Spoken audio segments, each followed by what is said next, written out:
Eu queria agora dar umas dicas um pouco mais práticas em relação a conciliar trabalho, estudos e filhos, tá? E a dica principal que eu acho que tem a ver com o que a gente está falando e que de ordem prática pode ajudar muito você que trabalha, estuda e tem filhos, é aproveitar bem as tuas manhãs, tá? Quando você estuda à noite, né? Quando você estuda à noite, quando você deixa para bater a tua meta diária de estudos à noite, o que que acontece? Você passa o dia inteiro agoniado porque você ainda não estudou, porque você ainda não bateu a meta, né? Então você passa o dia inteiro agoniado, porque eu ainda não estudei, eu ainda não bati a meta, eu ainda não. Ai meu Deus, eu ainda não estudei.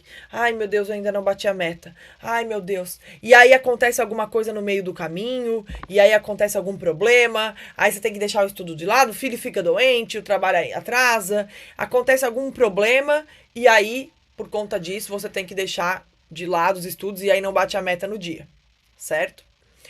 Se você inverte a ordem e estuda pela manhã, você coloca o estudo como a tua primeira prioridade do dia. Ou seja, você acorda, lava o rosto, toma um café, senta a bunda na cadeira e vai estudar, tá? Games Fast HD. Mas se não tem como estudar pela manhã e só tem a noite para fazer isso, será? Será que só tem a noite mesmo? Será que não é questão de se organizar? Porque assim, eu vou falar aqui um exemplo, tá? Eu tenho vários alunos, muitos deles aprovados, que acordavam 3:30 da manhã para estudar, 4:30. Então, assim, acordavam, vamos lá, 4 da manhã, 4:15 estavam na escrivaninha, estudavam até 7:15. 7:15 iam se arrumar, 8 horas, 8:30 estavam no trabalho. Aí saíam do trabalho 6 da tarde, chegavam em casa e iam dormir. Lavavam, né? Ia jantar, ficava um pouco com a família e ia dormir. E aí, 4 da manhã, estava acordado de novo. Entende? É puxado? Claro que é. É difícil? Claro que é. É fácil? Não. Mas fazendo isso, você vai estudar 3 horas por dia durante a semana. 3 horas por dia durante a semana, dá 15 horas durante a semana. Se você estudar mais umas 5 horas no sábado e mais umas 5 horas no domingo, dá 25 horas por semana. Entende? É bastante coisa. É carga horária de quem não trabalha. Tem gente que eu conheço que não trabalha e que não faz essa carga horária. Então, você passa o dia inteiro satisfeito. E o que que acontece? O nosso cérebro, deixa eu pegar a Joana aqui para demonstrar para você, tá? Ó, a Joana também tá ouvindo a nossa live, tá? Ela tá aqui com o fonezinho dela, né? Ouvindo a nossa live. Joana, eu vou tirar teu fone, tá? Vou tirar o fone, ó. A Joana tá aqui, tá, gente? Ela tava aqui com o fonezinho de ouvido, ouvindo a live, tá? O que que acontece, meus queridos? Deixa eu pegar a Joana aqui. Ó, o que que acontece? Tô com a Joana aqui, tá? Pra quem não conhece, se você ainda não conhece a Joana, ela é concurseira também, tá? E ela ajuda a prof a demonstrar o que acontece no cérebro do concurseiro, tá? Esse aqui é o cérebro da Joana, tá? Aqui, ó. E o cérebro da Joana, que tá aqui, ó. Deixa eu demonstrar aqui. O cérebro da Joana, que tá aqui. Deixa eu virar aqui. Peraí. Ó. O cérebro da Joana, que tá aqui, ele tem essa parte da frente, que é o lobo frontal, tá? Essa parte da frente aqui do cérebro da Joana é o lobo frontal. Essa parte aqui do lado é o lobo temporal, tá? No lobo frontal fica a memória de curto prazo. No lobo temporal fica a memória de longo prazo, tá? No lobo frontal, onde fica a memória de curto prazo, esse lobo frontal é onde, quando você estuda, é onde é ativado, tá? Esse lobo frontal só o ser humano tem, tá? O ser humano desenvolveu o lobo frontal. E é aqui no lobo frontal que tá a capacidade da gente pensar, focar, botar a cabeça para baixo e estudar. É aqui, no lobo frontal, tá? Aqui no lobo temporal fica a memória de longo prazo, né? Que é aquela memória que o estudante para concurso também tem que usar. Porque o estudante para concurso, ele vai aprender as informações não para usar rapidamente, mas sim para usar no longo prazo, né? A prova de concurso não vai ser hoje, vai ser no longo prazo, certo? Então, para aprender, você usa a tua memória de curto prazo, sabe? E para passar as informações para o longo prazo, você vai estudando. Bom, eu vou ensinar tudo isso na jornada, tá? Vai estar na aula 1 da jornada. Essa aula, a aula 1 da jornada, eu vou falar sobre isso, vou explicar esse funcionamento cerebral, tá? Mas basicamente, para você estudar, focar e botar a cabeça para baixo e aprender, você vai usar o lobo frontal, que é essa parte aqui do cérebro, que é a memória de curto prazo. Então, quando você estuda para concurso, quando você vai estudar, se a tua memória de curto prazo está cheia, digamos assim, se a tua memória de curto prazo está abarrotada de informações, fica mais difícil de focar nos estudos, entendeu? E a tua memória de curto prazo, ela é preenchida, digamos assim, com situações de curto prazo, cotidianas. Então, por exemplo, quando você acorda de manhã e vai para o trabalho, quando você acorda de manhã, a tua memória de curto prazo, ela tá zerada, digamos assim. Não tem nada nela. Por quê? Porque o teu cérebro ficou a noite inteira em repouso. Você dormiu, deitou na cama e dormiu, né? Então ficou lá 6, 7, 8 horas em repouso. A tua memória de curto prazo ficou lá 6, 7 horas sem ser utilizada, né? E aí você vai pro trabalho, pega o telefone, ouve as notícias, ouve falar que teve um terremoto lá sei lá onde, ouve falar que teve o ciclone aqui no Brasil, ouve falar que teve lá a reforma tributária, ouve falar que o fulano se separou da fulana, que o Neymar traiu a mulher, e ouve falar um monte de coisa, né? Tem as notícias do dia, tem as coisas do trabalho, né? Tem o problema de trabalho. E tudo isso vai ocupando a tua memória de curto prazo, o lobo frontal. E esse lobo frontal vai ficando cheio, digamos assim. A tua memória de curto prazo vai ficando cheia. E aí, isso vai disputar espaço com o teu foco, né, na hora do estudo. Então, é por isso que é muito mais difícil estudar quando a tua cabeça tá cheia. Porque é o mesmo lugar. O mesmo lugar que armazena as informações de curto prazo, que é o lobo frontal, é o lugar que você vai ativar quando você estuda para concurso. Quando você tá lá com a cabeça baixa estudando, né? Então, vamos lá. Digamos que a Joana tá aqui, né? Tá aqui na escrivaninha, de cabeça baixa, estudando para concurso, certo? A parte que vai ser ativada durante esse estudo é aqui. É o lobo frontal. E esse lobo frontal, que é a memória de curto prazo, se ele tiver ouvido, visto muitas coisas ao longo do dia, ele vai estar cheio. E aí a Joana vai ter dificuldade de armazenar conteúdo, né? Vai ter dificuldade de ficar focada. Porque a cabeça dela vai estar cheia de informações de curto prazo, entendeu? Então, à noite, aqui vai estar muito mais cheio. Porque a Joana passou o dia inteiro, né, trabalhando, estudando, vendo celular, vendo outras informações, falando com pessoas e tal.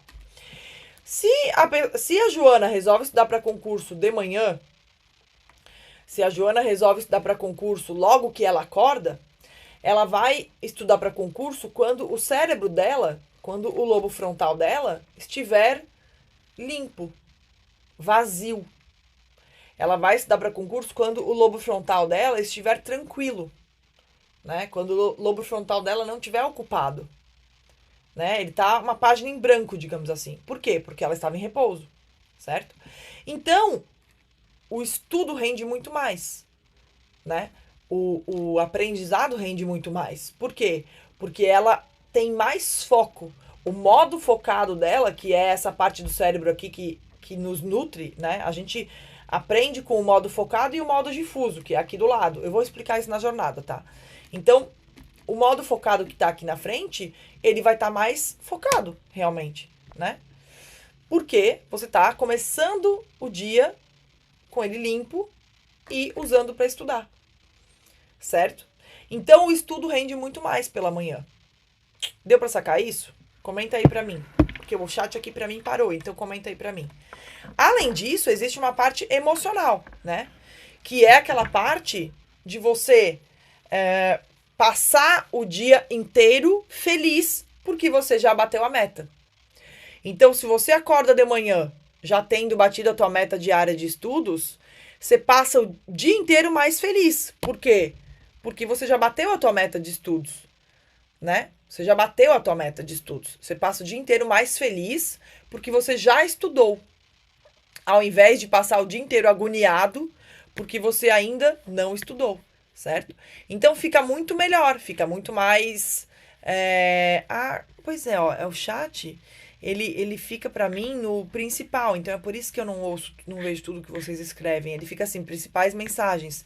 Ah, é por isso? Então eu tenho que botar aqui em chat ao vivo, aí ele vai. Porque não tava aparecendo nada pra mim. Ele fica aqui principais mensagens. Eu não quero as principais mensagens, eu quero todas, né? É por isso que eu não consigo ler todas, tá? Agora eu consigo, tá? Agora tá aparecendo todas pra mim. Então, meus queridos, é assim que funciona. Entende? É assim que... É dessa forma que o cérebro funciona, digamos assim, tá? Além disso, tem a parte emocional, como eu falei. Você passar o dia inteiro satisfeito porque bateu a meta, no longo prazo, te deixa muito mais feliz do que você passar o dia agoniado porque ainda tem que estudar. Entendeu? Eu tenho que estudar. Aí acontece alguma coisa, alguém te chama pra fazer alguma coisa e tal, você não estuda, você fica frustrado, né? Fica mal, certo? Professora, mas é difícil. Gente, tudo é difícil, tá? Só que você tem que pensar que o estudo para concurso, ele é um hábito. E os hábitos vão ficando mais sólidos com o tempo, né? O que no começo é muito mais difícil, com o tempo fica muito mais fácil. Com o tempo fica muito mais concreto. Por quê? Por causa da virtude, né? Aristóteles dizia que a gente vai melhorando de acordo com a virtude, que ele chamava de virtude, que é a constância, né? Que é o fato de fazer todas as vezes, né? A excelência, ela não é um ato, ela é um hábito, né? Ser excelente não é você fazer algo uma vez, é você fazer algo várias vezes, várias e várias vezes, até que você se torne excelente naquilo. Então não é uma vez. É várias. Então, quando você pensa assim, mas eu tenho que estudar para concurso de manhã, mas eu vou ter que acordar cedo, isso vai ser sofrido uma vez, duas vezes. Conforme você for fazendo mais, você vai ficando melhor. Vocês falam, professor, tuas lives são ótimas, eu adoro as tuas lives. Gente, essa é a 8ª jornada, né? E eu comecei a jornada ano passado, em maio. Então, eu já tinha feito muitas lives antes. Esse assunto é um assunto que eu já falei milhões de vezes. Então, não é a primeira vez, nem vai ser a última. Então, as lives da professora são muito boas e tal. Gente, eu não comecei ontem, né? Então, é muito tempo falando desse assunto, a gente vai ficando bom, sabe? É um hábito. Da mesma forma que é um hábito estudar para concurso, não é um ato, falar sobre esse assunto também não é um ato, é um hábito, né? E a gente vai ficando bom conforme a gente vai falando e fazendo uma coisa cada vez mais, né? E, além disso, existe um outro ponto também, que é o ponto do cérebro, né? O nosso cérebro, ele responde. O nosso cérebro tem uma capacidade de se adaptar, né? Essa capacidade do cérebro de se adaptar se chama neuroplasticidade. Para quem não sabe, a prof é pós-graduada em neuroeducação, né? Eu fiz pós-graduação em neuroeducação. Lá em 2016 eu comecei a pós-graduação, assim que eu resolvi que eu ia trabalhar como coach para concursos, né? Assim que eu resolvi que eu ia trabalhar fazendo planejamento e falando sobre métodos de estudos. Então, eu fui estudar isso, né? Então, fiz pós-graduação em neuroeducação. E na pós-graduação, uma coisa que a gente vê muito é a neuroplasticidade. A gente aprende que o cérebro, ele começa a fazer rearranjos. Então, quanto mais você estudar, quanto mais você oxigenar teu cérebro, quanto mais você aprender coisas novas, mais o teu cérebro vai ficar adaptado a isso, mais o teu cérebro vai ficar...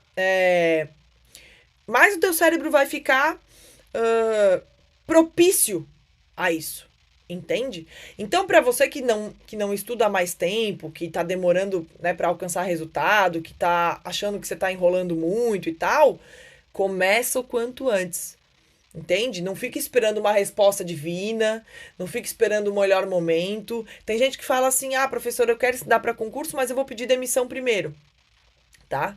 Eu vou estudar para concurso, mas primeiro eu quero me organizar. Não faça isso.